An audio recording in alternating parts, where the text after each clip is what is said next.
Welcome everybody back to JerzWay DFS after a week hiatus. Was starting on a Wednesday last week.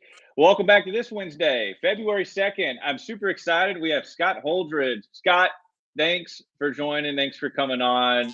Long time coming. First time, long time. How you living, man? I'm doing well, man. Thank you so much. Super pumped to be here. Always love shooting the shit with you and all the gang. So this should be good.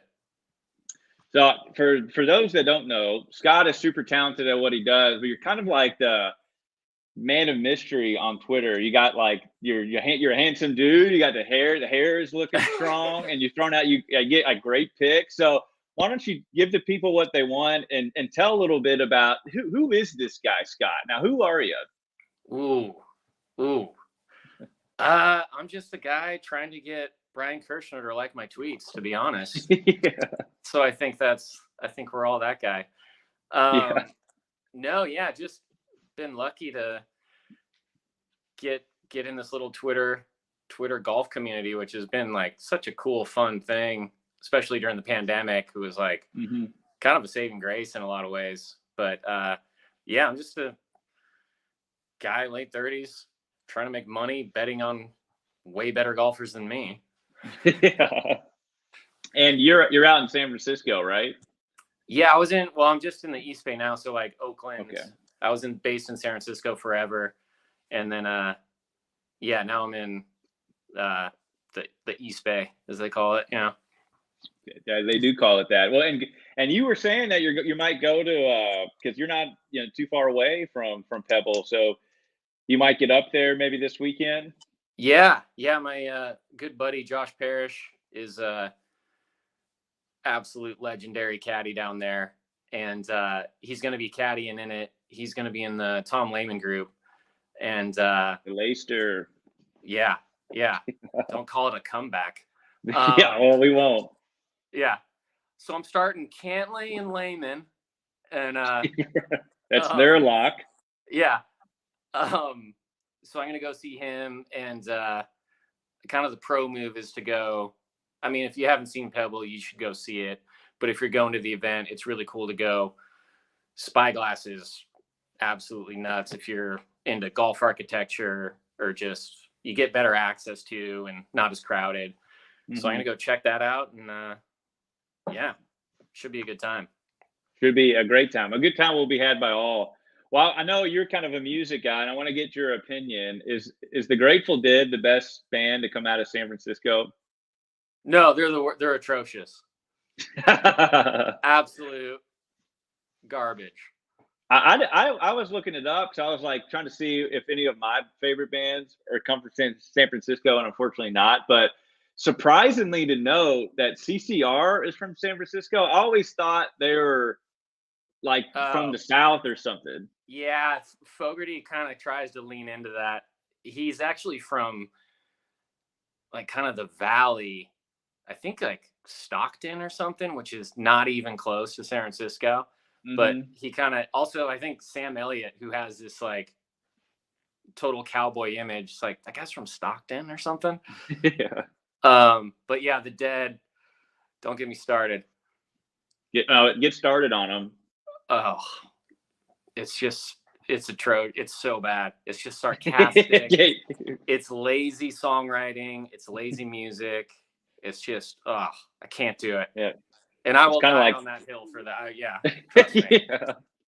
Kind of like Coldplay, and also just right? I was living in the city for so long, so you're just constantly around it. And then my whole bit on it is because I play in bands and stuff. So obviously your favorite San Francisco band is bands I play in. Oh, okay. You took the words out of my mouth. Right. You were, yeah. But everyone always, like even guys, like really talented musicians who talk all about the Dead, they always say like, no, check this out. And it's check out set 2 of some random concert like Jerry was really on, or this or that. It's like, they should always be on. These are like professional, you're on tour. Like, I don't have to do some deep dive bootleg. Like, come on. Right. All right. Well, that's right. We don't want to get the people riled up. So let's get to the golf. And so while I'm sharing my screen here, if you don't mind, why don't you share a little bit of how you're conceptualizing this week? Kind of a weird week now with Berger out, Zalatoris out. The field is not so great. Yeah, what do you think about it? I mean, Wednesday's always filled with just constant second guessing. What am I doing? But it should be fun. I think one thing that's being overlooked is Spyglass. I think that everyone's just kind of saying, oh, Pebble Beach, and they're kind of lumping all three courses together. Spyglass is a beast. Like that yard, it plays way longer than it says. It can be, it's not like the summer, the ball's running, the ball's carrying better. Conditions can be pretty quick, change pretty quickly out there too. So I'm not, if you're doing showdown, I'm not touching anybody. Yeah. I don't care who they are. If they're playing Spyglass, no way. I'm taking any and all showdown would be in Monterey Country Club, and then Pebble if I really like, digging the play. But yeah, this is a tough week because I'm all over the place with ownership leverage, chalk, not chalk. But I'm getting kind of a core going. But how have you been approaching it, or any takes? Well, I like that you brought up a showdown. I have a big showdown lineup tomorrow, believe in a big single entry, and have 4 guys from Monterey, and then the other 2 are from Pebble. Smart. Yeah, and so that'll be the same stacked MP, use a little PB, but then stay clear of Spyglass. But it's interesting, and we just finally got some nice ownership projections back up because people off Berger, people off Zalatoris. Yeah, they're going to pivot to Cantlay. But I firmly believe that it's going to be kind of a dumpster fire in DFS this week, and so don't be afraid to get weird. It's a great get weird week. It's the great Didful, whatever I'm trying to say. Yeah. It's a good deadhead week. I'm stumbling over my words, but you get what I'm trying to say. I think it's a great week to get weird. I think that the winning lineups are going to have 1,000 or 2 of left on the salary or the optimal lineups. If we have like a Mav or a Jason Day, Justin Rose, or godforsaken a Cantlay miss the cut, the whole world is going to come crashing down because we'll go down the board, but we'll see some of these ownership projections, what they look like. Man, when you get like Matt Kuchar and Kevin Streelman as like somewhat of a chalky play, it's not that good of a week. And so for me, I love these weeks. I want carnage. I want things to go to hell. I just wish it was. Yeah, I just wish the cut was on Friday because. Oh, why is that? Well, yeah, right. But if there is carnage and if the 666 percentage in the field, if that's like 2% and we have 15 to 20%, we want those 2 extra days. But let's just start with Pat. Let's just start with Cantlay, best dressed guy in the field every week. What are you doing with him now at like almost 43%?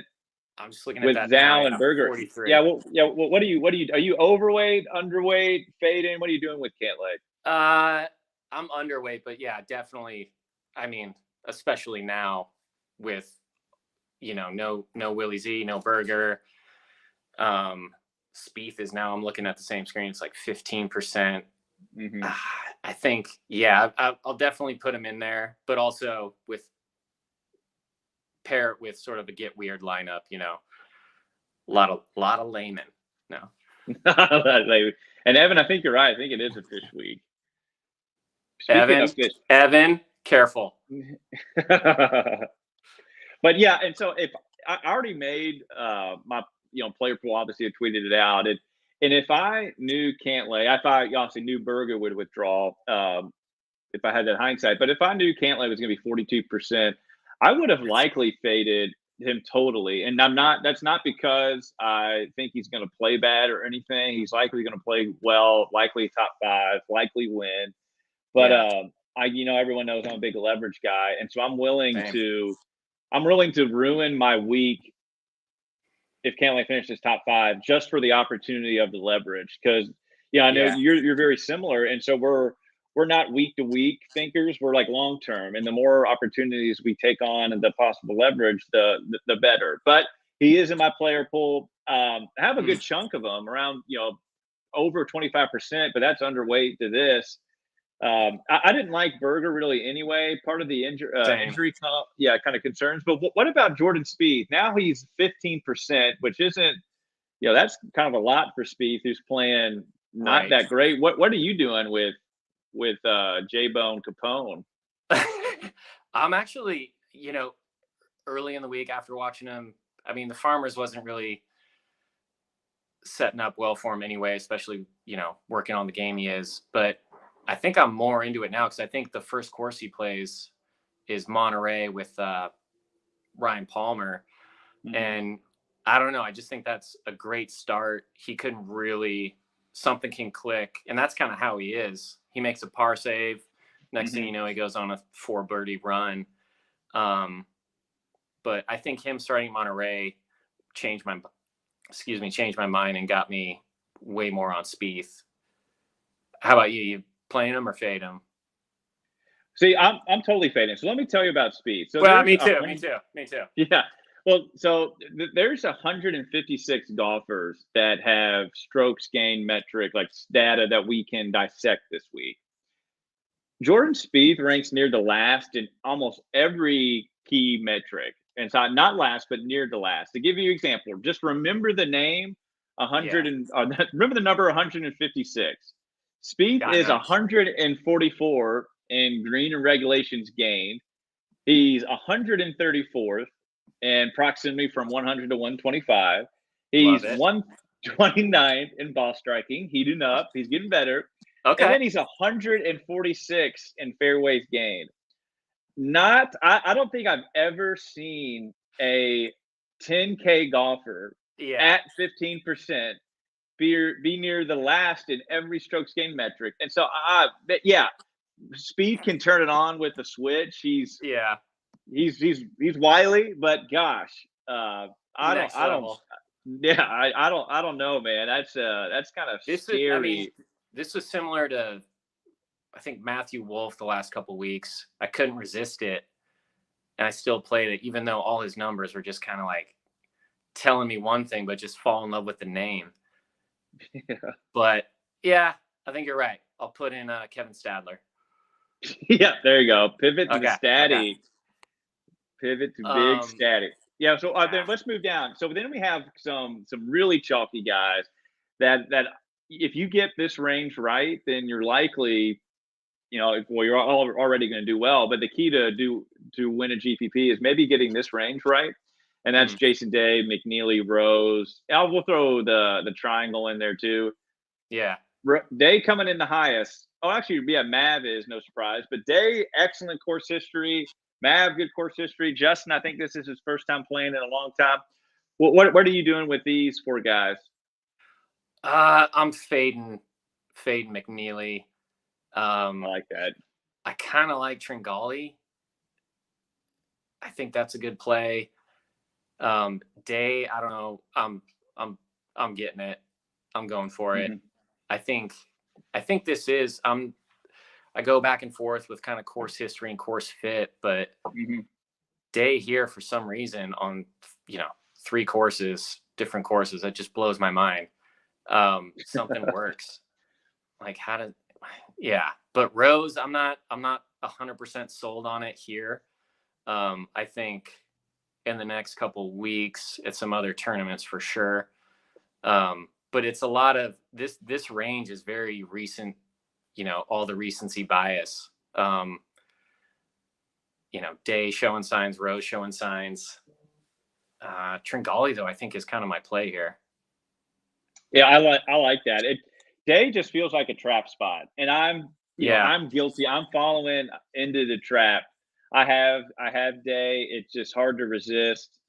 Excellent course history, but I'm I'm actually a lot overweight. But yeah, it feels like a trap spot. So does McNeely. Yeah. I am severely underweight on Mav.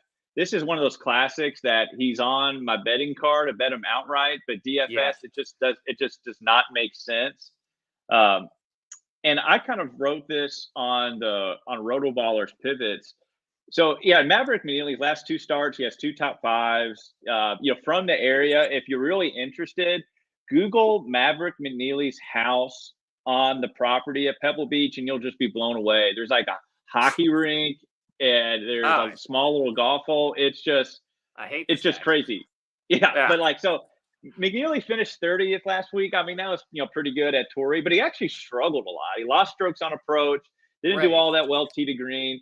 He was actually saved by his hole in one, I think, in round 3, and then had that almost 50-foot eagle putt on the 72nd hole, and he still was like +3 on his final round. Didn't play that well Sunday. 25% just about is a lot to take on a Maverick McNealy, a guy that hasn't won before on tour. Yeah, I think he's a great bet, not a good DFS play. Absolutely. What do you think about, if we could just I want to pick your brain about Seamus and Fitzpatrick. So yeah, I have a lot. So I love Fitzpatrick. I think there's more upside with Fitzpatrick than famous Seamus, but Seamus is going to have to prove something to me to make me think that he should be consistently in the 9K range, and not only be 9K, be kind of highly owned. He was high owned at the Amex and at the Sony, and he performed well as a third at the Sony and a top 15 at the Amex. But the Amex, he surprisingly, I don't know how he finished 14th. He lost strokes around the green, lost 2.4 on approach, lost off the tee, and lost tee to green. And the putting wasn't even that great. He must have chipped in a ton. I don't know how he finished that 14th. He won the Barbasol here in Kentucky. Hasn't won a full field tour event. It's just a lot to take on with the ownership and salary for a guy that of power. Now I know some people, that's just an opinion. Some people, think he's trending and he's going to be a great player. I just don't have that read on him, and so I'm taking a wait and see. And why not get the opportunity of fade at a 9K guy at 14%? What do you think? Yeah, I think you're right. I mean, and it's not like he's just coming out of college either. I think this is just it's kind of it just feels like it's a bait. I'm not taking a 9-4 Seamus with Fitzpatrick right behind him, or Tringali, who hasn't won. I get it, but just has a lot proven record. So Evan asked for Rose around the green numbers. Rose, he's in an average over his career. He's actually gained almost a stroke around the green, so he's pretty consistent. But at the Farmers, which I would imagine we see similar roughs, even smaller greens this week, but he gained 1.4 around the green last week, so he can definitely do it. Putted well. Justin Rose is always a good putter. You're splitting hairs. You're splitting hairs to say he's, POA is his worst surface. He still gained strokes over his career on POA. I like Justin Rose is trending well, meaning on let's just say from a ball striking metric, where we're including off the tee ball striking approach, he ranks 23rd in the field over 24 rounds. He ranks 9th in the field over 12 rounds. He ranks 4th over the last 8 rounds, and he ranks 3rd over the last 4 rounds. So you can see that progression, and sometimes that progression can say someone might be peaking into an event. So I like that kind of sign. So if you're possibly peaking into an event, again, we can't predict it, but I'll take on that. Oh, we got our boy Drew. Rose is getting his game back. And Drew, did you see the shout out I gave on the Game Theory article? I don't know if you read it, but putting travels. I gave you a shout out. That's the best line. Yeah, Rose, good putter, putting travels. It's so true, though. Hashtag Drew there. All right, let's move on down. All right. Because the people you have, I'm going to put you on the spot because you have a big opinion on some guy in here. Now, who is that? Who's your biggest? You're going to blow everybody away with this guy you're about to talk about. Now, I'm going to shut up and let you preach. Preach it, baby. Well, let's see. We already covered Lehman. No. I think in the 8Ks, I'm going. Drew, that sounds very sarcastic. Sorry, I was just sorry. I didn't mean to steal your thunder. Go ahead. I'll shut up. No. Go for it. I think I'm going Mckenzie Hughes. Ooh. The Canadian Jordan Spieth. Dude, I'm all about the Canadians. You do love the Canadians. Huh? You do. So sell me on Hughes. Why Hughes? I think Hughes. I love playing guys that missed the cut the week before. Mm-hmm. I think that's like a ton of my guys I'm playing are Hughes, Hadwin, Canadian, Snedeker, great course history. Looks Canadian. Yeah, acts Canadian. Yeah. Drinks Canadian. Yeah. It's like, oh, he's super nice. This guy's definitely Canadian. And then even, Champ miscut, Jones miscut. And I think Hughes, I mean, he had some weird penalty to Farmers. And I don't know. I just like his game for this tournament. Mm-hmm. Good on approach. I think he's, positive in he's 0.5 basically around the green. Mm-hmm. Good putter, Putting travels. Damn right it does. I think out of this, I think a lot of people are going to go Mito, Denny, McCarthy, and take the bait on that, or maybe even some Hoagie. Bez has gotten a lot of traction though. I don't even know if he's ever played here. I don't think he has. No, I don't think so. And like this number right here is so surprising on Bez.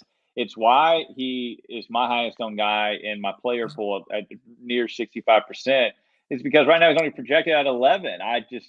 I'm so surprised. I mean, he's sandwiched in between a Palmer and Lanto and Brian Harmon. I know Hoagie has good course history, but I do want to come back to your Mac Hughes, the Canadian Jordan Spieth.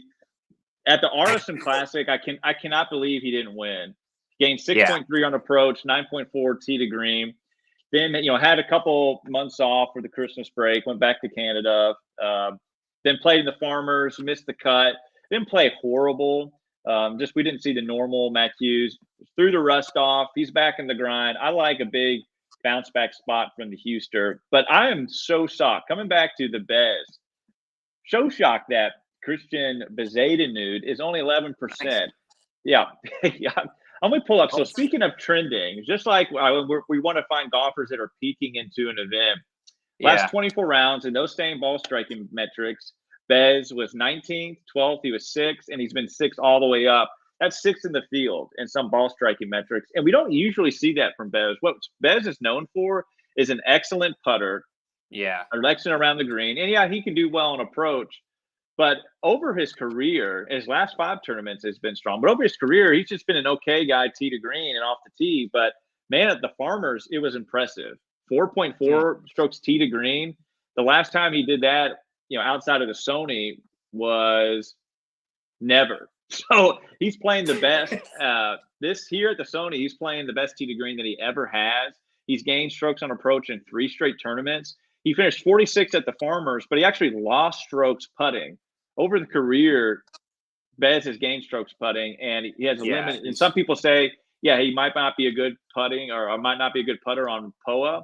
Well, sample size is too strong. But over his career, he actually gains 2.2 strokes on the green. So positive regression with the putter. Bez, it's a big Bez week. We're going Bezzy for him.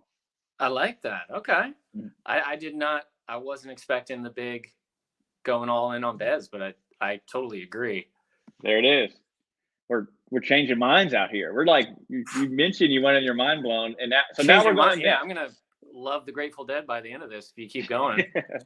All right, so I'm kind of strolling. I know you're following. Who's a guy you really like, maybe in this lower 8K, high 7K range?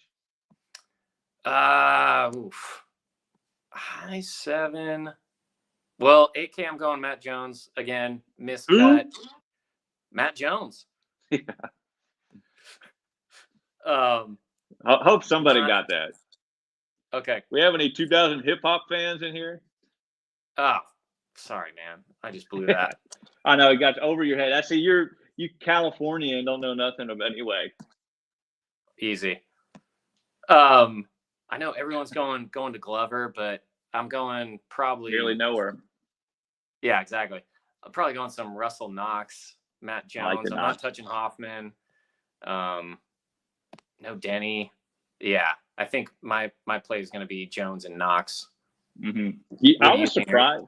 Yeah, I was surprised of Matt Jones's course history. Let me pull that up here. And you have to go way like Matt Jones has played this event, I think, consecutively since 2006. Like, and I don't think let me pull this up. He's played it consecutively since 2006, and actually has some. He's only missed the cut. Looks like twice since 2006. Has a fifth place finish, has a 11th place finish, has a 7th place finish, has a 14th place finish, 15th place finish. Matt Jones, surprisingly, course history, which is surprising because his game doesn't really fit here. And if you look at the strokes gained metrics from the time he has played here, he's like done it around the green. And that's Matt Jones' game. He's excellent around the green. But we saw him set the 36-hole course record at Kapalua. Right. Matt Jones is streaky. He reminds me of he reminds me of a boy out in your country, Clay Thompson. That like when he gets hot from behind the arc, it's like unconscious for them to get cold. But I respect Clay coming back. Oh, unbelievable! Yeah, it's been so fun having him back. The energy and just the Bay in general, it's been pretty nuts. The energy in the Bay is nuts. God damn right. All right, I'm gonna throw out another guy. Evan knows who I'm talking about. And that's Michael Thompson, the gym rat. Dude has been lifting. Dude is getting strong. Dude is thick. I'm a big fan of this. I followed him for a lot last weekend. He passes the eye test. Got a good head on the shoulders. And yeah, Russell Knox is going to win. This is a breakthrough week for Nussel Rocks. Do you know anything? I think a lot of people have been talking about, but that's Minwoo Lee. I know has a couple events, outside of the tour. Do you know much about him? No. Okay, I know he won. Good. I think he won. Moving on. Before the Open, right? That was his big win. Yeah. But yeah, just not enough yet. But interesting. I wanted to ask you about. You said Thompson passed the eye test. What was it like at Torrey seeing? I don't know. I think there's this big difference between going all in on data, but then just seeing these guys live and like who passes the eye test type of vibe compared to like, just falling in love with stroke gain. Was he sort of someone that just jumped out at you? Yeah, kind of. Well, I'm biased because I didn't, watch every golfer up close. But I was just so surprised that for Michael Thompson when he won, I think it was in Minnesota. I mean, he just looks like, and no hate, disrespect to him. He just looks like he works in IT or something, and he just kind of white and pale, and he has that, comb, like stupid, dumb white guy haircut, and then he got the beard. And I'm like, not only does he have the beard, the guy's like been doing squats and he's like kind of big. I'm like, damn, Michael Thompson. All right. He's kind of like, maybe he got bullied for working in IT and he took the off season to just kind of get ripped. And I Googled it after. I'm like, how big is Michael Thompson? He's only 6 foot, but man, he carries himself a lot taller. Well, you're 7'4" apparently now. Yeah. 7'3". It's not a joke. It's not a joke, guys. It's not. But I want to come back. So, Drew, don't act like you know golf if you can't make that correlation to Matt Jones and Clay Thompson. I mean, that's day one stuff, right? Right, Scott? That's it. Orientation. Let's go. Okay. All right. Let's move down. Let's give the people what they want. Let's go down to the maybe 6K range. I have a lot of sleepers. Yeah, that I'm pretty excited about. I know BK is a big Kodaira guy. I'm on the Cody train too. Who's a couple sleepers in the 6K range that you're sleeping with tonight? Rob. I'm going Kevin Tway. The Twayster, yes. Don't ask me why or to back it up, but I'm doing that.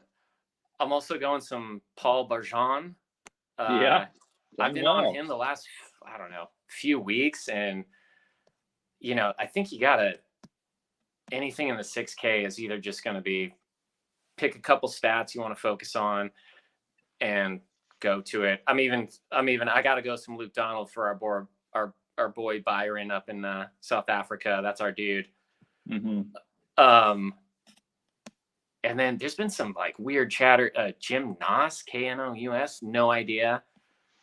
People have been going to that. Callum Tarrant, I think, is a pretty good golfer, but a lot of these guys are kind of the young guys we don't have a lot of, data on yet, or just even seen. But yeah, I'm going some Tway. The Tway, sir. Big Tway. Yeah. What do you got going? So what I got cooking in the oven, I'm gonna go all the way down near the bottom. That's 6,200 for Nick Watney. It's Nick Watney week. Yeah, the Watcher, dude, my boy, and decent course history. But let's just look at some of the strokes gained stats we're pulling out of the oven. Over the last 24 rounds, he ranks 15th on approach. I can't believe it. For a guy 6,200, he ranks 14th in green regulation gain, ranks 16th in ball striking, and we got a guy at 6,200. Sign me up. It's the Village Vegas week. We see Uncle Jimmy Walker. Lyme disease is gone. He actually excels from 100 to 125, ranks 10th in the field. Big guy with that. Everyone's on Eckroat, as you should be. Maybe might be chalk. We saw Malnati kind of play well, but my favorite guy outside of Satoshi, BK, my favorite guy is Kevin Chappell. The cathedral that is Pebble Beach will be taken down by a Chappell. Chappie is back. When he killed it in 2017. I think he won the Texas Open or whatever the hell that tournament in Texas is. Had a couple top tens. I think he was a first round leader at the PGA or something like that. He's a great first round leader guy. But he's back. Injuries have derailed him. This is Kevin Chappell returns. We're going to see him here. He's decent course history for a guy in the 6K range. Sanders and Farms 2.0. I do like that. This is going to be a dumpster. The winning lineup or the optimal lineup is going to be insane. Well, good deal. Well, fun stuff. I appreciate y'all listening. Scott, you killed it. Any thoughts you want to leave the listeners with before we send it on its way and no, man, just thank you so much. You do so much good in this crazy world of golf Twitter betting that I really appreciate it, and I'm super grateful to you. And man, let's go Peter Jacobsen. Let's go Tway. Let's go. I want them all. Yeah. Well, it takes a village, and we got a good one. There's a lot of good people here, people in the chat. BK, Drew, Evan, everybody listening. Appreciate y'all. But let's have a weekend. Do something you all want to do. Take care of yourselves, and we'll catch you next time. See ya.